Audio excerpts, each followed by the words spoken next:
ಮೊನ್ನೆ result final ಬತ್ತ ಅವಾಗ ನಮ್ಮ ತಾತ್ಯಾಗಳು ಕುರಿ ಕರ್ಸಾಕ್ ನಡೆದಿದ್ದು. ಕುರಿ ಕರ್ಸ ಹೋಗಿದ್ರಿ ಓಕೆ. ನಮ್ಮ ಅಬ್ಚಿ ಮಗ ಠಗರ ಕರ್ಸದಿದ್ದ ನಾ ಠಗರ ಹಿಡ್ಕೊಂಡು ನಿಂತಿನ. ನನ್ನ ದೋಸ್ತ ಅವ ನಿಶಾಂತ್ ದೇಶ್ಮುಖ್ ಅವ ಫೋನ್ ಹಚ್ಚಿದ್ ನಂಗೆ. ನಿಮ್ಗೆ ಮೊದ್ಲು ಅವ್ರ ನೋಡಿದ್ರೇನ್ರಿ? ಇದನ್ನ ಮೊದ್ಲೇ ಅವ್ರ ನೋಡಿರು. ಅವ ಫೋನ್ ಹಚ್ಚಿದ್ ನಂಗೆ, ಭೈ ನಿಂಗ್ ರಿಸಲ್ಟ್ ಬಂದೈತಿ ಮತ್ತೆ 551 ರ್ಯಾಂಕ್ ಸಿಕ್ಕೈತಿ.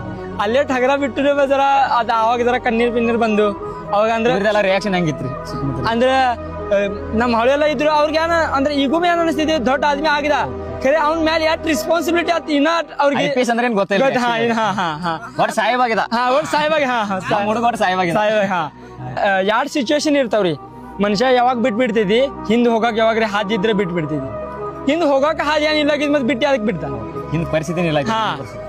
ಹಿಂದ್ ಹೋಗುದ್ ಹಗ್ಗನೆ ಎಲ್ಲ ಕಟ್ ಮಾಡಿ ಇಟ್ಟಿದೀವಿ. ಮತ್ತೆ ಪಾದ್ರಿ ಬಿ ಮೂತಿ ಅಂತ ತಗೊಂಡ್ ಹೋಗ್ಬೇಕು. ಮತ್ತೆ ಎಲ್ರಿ ದುಡಿಯಾಕ ಬೇಕು ಅಂದ್ರೆ ಕಲ್ತಿದ್ದೀವಿ ಅಂದ್ರೆ ಏನ್ರಿ ಸಾಲಿ ಎಲ್ರಿ ದುಡಿಯಾಕ ಬೇಕು. ನನ್ನ ಒಬ್ಬ ದೋಸ್ತ ಇದ್ದ ಅಕ್ಷಯ್ ಸೋಳಂಕರ್ ಅಂತ ಒಬ್ಬ, ಅವ್ ನಂಗ ಫೈನಾನ್ಷಿಯಲ್ ಪ್ರಿಪರೇಷನ್